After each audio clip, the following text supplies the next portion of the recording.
한국 인터넷에는 수많은 공포 이야기들이 돌아다니고 있는데 그중 일부는 사람들의 상상력을 자극하고 또 일부는 실제로 경험한 사건들을 바탕으로 쓰여진 것들입니다.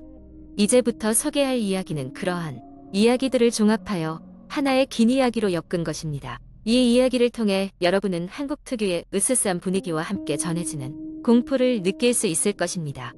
가을이 깊어가는 어느 밤, 나는 친구들과 함께 야외 캠핑을 떠났다.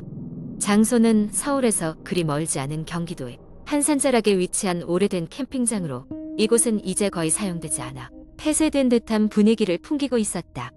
그러나 바로 그 점이 우리를 더욱 끌어들였고, 젊음의 혈기로 가득 찬 우리는 그곳에서의 하룻밤을 기대하고 있었다. 캠핑장을 찾기 위해 우리는 좁고 고불고불한 산길을 따라 차를 몰았다. 도중에 이상하게도 길을 걷고 있는 사람 하나 없이 적막감이 가득했다. 간혹 길 옆으로 야생동물의 눈빛이 반짝이는 것 외엔 아무것도 보이지 않았다. 도착하자마자 우리는 차에서 내려 캠핑장 입구를 둘러보았는데, 허름한 간판 에어기에 발을 들이는 자는 후회할 것이다 라는 낙서가 휘갈겨져 있었다. 친구들은 장난스럽게 웃어 넘겼지만 나는 왠지 모를 불길한 느낌에 사로잡혔다. 밤이 되자 우리는 모닥불을 피우고 각자 가져온 먹을거리를 나누어 먹으며 즐거운 시간을 보냈다. 도시의 번잡함에서 벗어나 자연 속에서 오랜만에 만끽하는 자유로움이었다. 그러던 중 한 친구가 갑자기 조용해지더니 여기 실제로 귀신이 나온다는 소문이 있다며 이야기를 시작했다. 농담 삼아 던진 이야기였지만 모두가 그 말에 집중했다. 이 캠핑장은 원래 꽤 인기가 있었던 곳이었으나 몇 년 전부터 갑작스레 손님이 끊기기 시작했다고 한다. 그 이유는 한여름밤에 벌어진 끔찍한 사건 때문이었다. 캠핑을 온 가족이 밤중에 실종된 사건이었다. 수색 끝에 그들의 흔적은 전혀 발견되지 않았고, 다만 텐트 주변에서 사람의 손톱이 긁힌 흔적과 피자국만이 남아있었다고 한다. 마을 사람들은 그때부터 이곳을 기피하기 시작했고 결국 폐쇄에 이르게 되었다는 것이었다. 그 이야기를 들은 후 우리는 왠지 모를 으스스한 기운에 휩싸이기 시작했다. 장난이라고는 했지만 왠지 농담으로만 넘길 수 없다는 생각이 들었다. 그러던 와중에 갑작스레 멀리서 웅웅거리는 소리가 들려왔다. 처음에는 바람 소리려니 했지만 점점 가까워지더니 우리의 캠프파이어 주위를 맴도는 듯한 느낌이 들었다. 소리의 정체를 확인하기 위해 우리는 핸드폰에 플래시를 켜고 주변을 비춰봤다. 그러나 아무것도 보이지 않았다. 마치 누군가가 우리를 지켜보고 있는 느낌이었다. 갑자기 서늘한 바람이 불어오더니 모닥불이 흔들리며 꺼질 듯 깜박거렸다. 불길한 느낌에 우리는 텐트 안으로 급히 들어가 문을 잠궜다. 텐트 안에서도 서로의 얼굴에 불안함이 감돌았다. 밖에서는 다시금 이상한 소리가 들려왔고, 이번에는 마치 누군가 발걸음을 옮기는 듯한 소리였다. 우리는 소리내어 속삭이며 이 상황을 어떻게 대처할지 논의했다. 그러나 그 순간 텐트 외부에서 쓱싹거리는 소리가 들려오기 시작했다. 손톱이나 무언가 날카로운 것으로 텐트를 긁어대는 소리였다. 모두가 얼어붙었고 나는 용기를 내어 아무도 텐트에 손대지 말라고 외쳤다. 소리는 잠시 멈춘 듯 했지만 곧이어 그녀의 목소리가 들려왔다. 여기가 편하니? 그녀의 목소리는 너무나 노평범했기에 더 불길했다. 이윽고 무언가 큰 힘을 가하여 텐트를 잡아당기는 듯한 느낌이 들었고 우리는 두려움에 떨면서도 몸을 움츠렸다. 그 순간 모닥불 근처에서 불빛이 번쩍였다. 잿더미 속에서 작은 불씨가 살아나기 시작했다. 텐트를 몰래 열어보니 그 불빛 속에는 아무도 없었다. 우리는 두려움을 억누르고 다시 모닥불 주위로 나가 충격적인 장면을 목격했다. 캠핑장 입구에 있던 그 낙서가 불씨의 밝기 속에서 다른 글자들 위로 새겨져 있었다. 그것은 날 찾아줘 라는 글자였다. 이윽고 우리는 공포에 휩싸인 채 서둘러 준비를 갖추고 캠핑장을 떠났다. 자동차에 오르기 전 나는 마지막으로 캠핑장을 돌아보았다. 그곳에는 아무도 없었지만 분명 누군가 우리를 지켜보고 있었다는 느낌을 지울 수 없었다. 그날 밤 이후로 우리의 귀에는 계속해서 그날의 소리가 맴돌았다. 웅웅거리는 소리, 발걸음 소리, 그리고 그녀의 목소리. 도심으로 돌아온 우리는 각자의 방에서 밤새 뒤척였다. 시간이 흐르면서 그날의 기억은 점차 사라지는 듯 했지만 가끔씩 문득 떠오르는 기억으로 인해 등골이 오싹해지곤 한다. 그날의 불가사의한 경험은 우리의 삶에서 지울 수 없는 흔적으로 남았다. 그리고 지금도 가끔씩 얼굴도 모르는, 그러면서도 너무나 친숙한 그 목소리가 들려오기라도 하는 듯한 착각에 빠질 때가 있다. 혹시나 그 캠핑장을 다시 찾는 사람들이 있다면 그때 우리가 느꼈던 것과 같은 공포를 마주하지 않기를 바랄 뿐이다. 오직 호기심으로 그곳을 찾았다가 우리처럼 겪지 않기를. 탐험이나 모험은 좋다.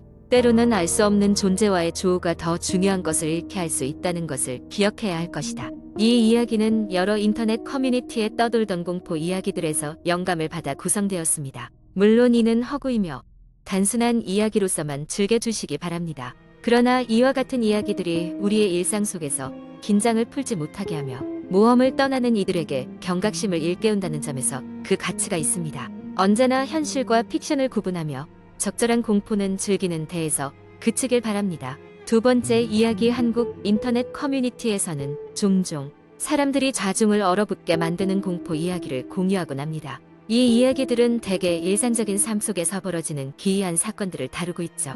이제 여러분께 한국 인터넷에서 매우 유명한 공포썰 중 하나를 각색하여 들려드리겠습니다. 서울의 중심에 위치한 오래된 아파트 단지에서 유진은 1년째 거주 중이었습니다. 낡았지만 아늑한 이곳을 그녀는 무척이나 좋아했습니다. 그러나 어느 날부터인가 그녀의 옆집에서 이상한 소리가 들리기 시작했습니다. 처음엔 단순한 착각이라고 생각했습니다. 벽을 두드리는 소리, 쿵쿵거리는 발소리, 그리고 가끔은 낮은 중얼거림 같은 것이 밤중에 울리곤 했습니다. 유진은 옆집에 새로 이사 온 사람이 늦은 시간까지 일을 하거나 파명 인간일 것이라고 단순히 넘겼죠. 하지만 이상한 일은 점점 더 빈번하게 발생했습니다. 어느 날 밤, 유진은 누군가가 자신의 문 앞에 서 있는 듯한 기분을 느꼈습니다. 문턱 밑으로 들이운 그림자는 마치 사람의 발처럼 보였습니다. 그녀는 두려움에 떨며 그저 잠에서 깨어나기를 바라며 침대 속으로 더 깊이 파고들었습니다. 다음 날 아침, 용기를 내어 문을 열었지만 복도에는 아무것도 없었습니다. 단지 그녀의 문 앞에 누군가 남겨둔 것으로 보이는 작은 흙발 자국만이 선명하게 찍혀 있었습니다. 당시엔 장난기 많은 이웃이라며 대수롭지 않게 넘겼지만 점점 더 문제는 심각해져 갔습니다. 며칠 뒤 유진은 퇴근 후 집에 돌아왔을 때 문이 살짝 열려 있는 것을 발견했습니다. 도둑이 들었나 싶어 가슴이 덜컹했지만 집안은 여전히 정돈되어 있었습니다. 단 하나, 식탁 위에 놓인 그녀의 가족 사진이 거꾸로 뒤집혀 있었던 것을 제외하고는 말이죠. 점점 피곤이 쌓여가고 스트레스로 인해 잠을 이루지 못하던 유진은 견딜 수 없어 어느 날 밤 옆집을 찾아갔습니다. 초인종을 누르고 기다렸지만 아무도 나오지 않았습니다. 그러던 중 마침 지나가던 다른 이웃이 다가와 말했습니다. 혹시 옆집에 뭐 때문에 찾아오셨어요? 그 집엔 아무도 살지 않는데요. 제가 알기로는 몇 달 전에 떠났다고 들었어요. 그 이웃의 말에 유진은 충격을 받았습니다. 매일같이 들리던 그 소리들은 대체 누구의 것이었을까요? 자신이 괜히 피로로 인한 환청을 들은 것이 아니라는 것을 확인한 유진은 무서움을 견디지 못해 결국 경찰에 신고했습니다. 경찰이 조사를 시작하고 며칠 뒤 그들은 옆집에서 여러 개의 녹음 장치를 발견했습니다. 누군가 그녀를 관찰하고 심리적으로 괴롭히기 위해 의도적으로 소리를 만들어냈던 것입니다. 더욱 소름 끼치는 사실은 그 녹음 장치들의 배터리가 몇 달이나 계속 지속될 정도로 고성능이었다는 점이었습니다. 이 사건 이후 유진은 그 아파트를 떠났습니다. 그녀는 지금도 여전히 그 소리가 가끔씩 들리는 듯한 환청에 시달리곤 하지만 그래도 그곳을 떠나온 것을 다행으로 여기고 있습니다. 이 사건은 그녀에게 악몽 같은 경험으로 남아 조용한 삶 속의 평범한 모든 것들이 사실은 얼마나 무서운지를 깨닫게 해주었습니다.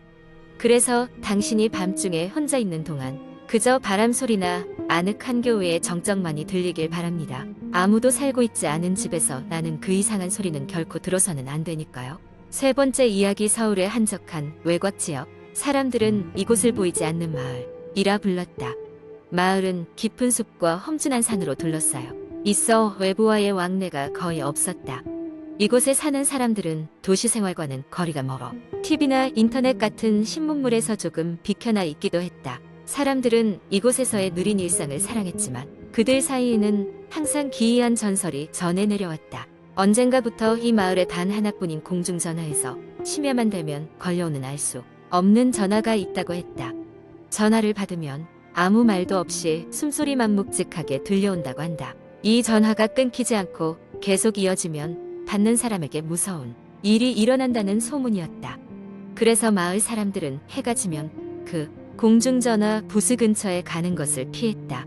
어느 날 대학생 민수는 방학을 맞아 외가에서 시간을 보내고 있었다. 당시에 그는 학교에서 도시 전설에 관한 리포트를 작성 중이었고 외가로 오기 전 이미 이 마을의 전설을 온라인에서 접한 적이 있었다. 민수는 전설의 진위를 확인하고자 밤에 공중전화 부스로 향했다. 깊은 밤 달빛이 은은하게 비추는 길을 따라 민수가 공중전화 부스에 도착했을 때 주변은 소름 끼칠 정도로 고요했다. 그는 잠시 주위를 둘러보았지만 아무도 없었다. 민수는 용기를 내어 공중전화 수화기를 들어올려 귀에 가져다 대었다. 처음에는 아무 소리도 들리지 않았다. 그저 전설일 뿐이라며 민수가 실망하고 수화기를 내려놓으려던 순간 차갑고 묵직한 숨소리가 귀를 울렸다. 그는 순간적으로 등골이 오싹해졌지만 리포트를 위해 끝까지 들어야 한다고 생각하며 귀를 기울였다. 숨소리는 점점 더 강렬해져 갔고 그 안에 섞여 작은 속삭임이 들려오기 시작했다. 돌아가, 돌아가. 기이한 메시지가 반복되며 민수의 마음을 뒤흔들었다.